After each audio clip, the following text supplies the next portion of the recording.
دل رقصم سیزن 2 قسط number 10 part 2 اسکلم صالحہ اقبال۔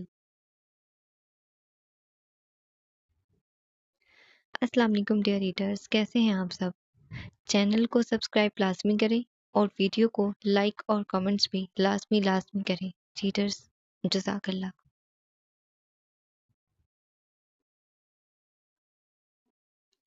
کیا بات ہے، زندگی میں نئی ترقیاں ہو رہی ہیں، وہ رشتے سامنے آ رہے ہیں جن کے بارے میں کبھی سوچا بھی نہیں تھا، سنا بھی نہیں تھا۔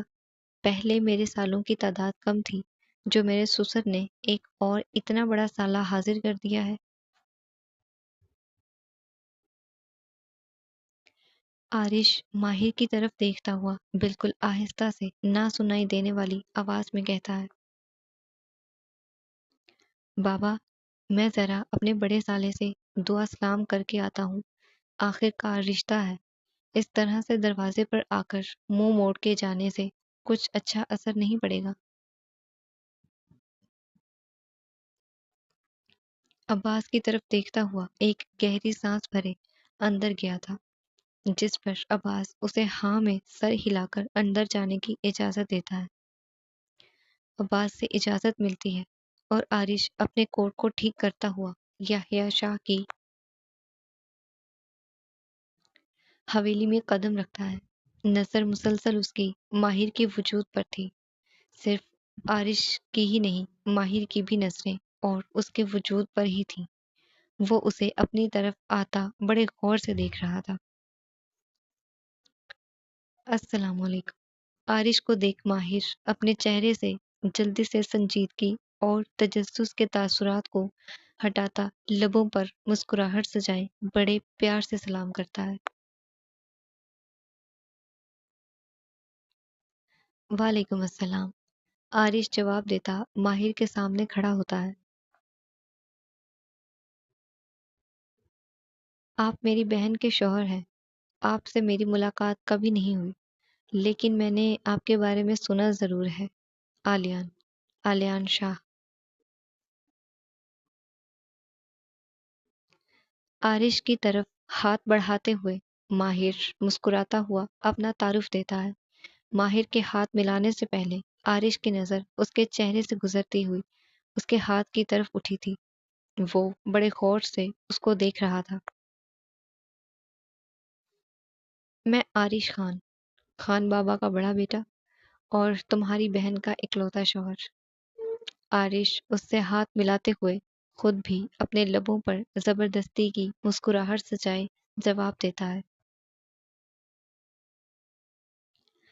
اب آپ لوگ آ ہی گئے ہیں تو میں یہی کہوں گا کہ امی بابا یہاں پر موجود نہیں ہیں تو کیا ہوا، میں تو ہوں۔ اب آپ اپنے سسرال آئے ہیں، اپنے بابا کے ساتھ آئے ہیں، تو میں آپ لوگوں سے یہی کہوں گا کہ پلیز کچھ وقت کے لیے بیٹھیں، چائے پانی پئیں، اس کے بعد جائیے گا۔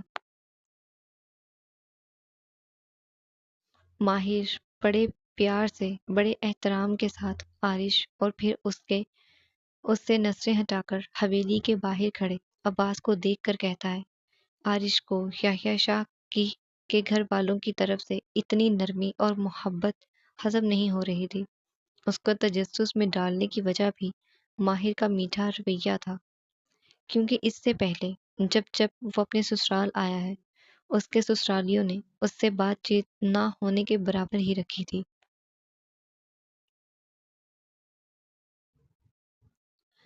ارے نہیں شکریہ، آپ کا وہ مالا کو لے کر ڈاکٹر پر جانا ہے، پہلے کافی لیٹ ہو چکا ہوں، اس سے زیادہ میں لیٹ نہیں ہو سکتا۔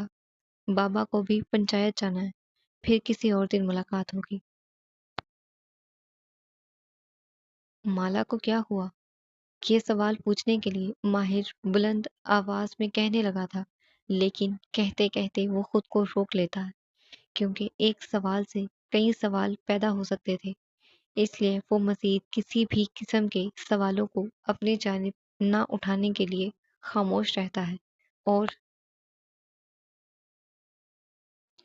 عارش کی بات پر ہلکا سا سر ہاں میں ہلاتا ہوا اپنے دونوں ہاتھ آپس میں مسلتا اور پھر کمر پر پیچھے کی طرف باندھ لیتا ہے۔ اپنے تجسس کو قابو میں پاتا ہوا جلدی سے کہتا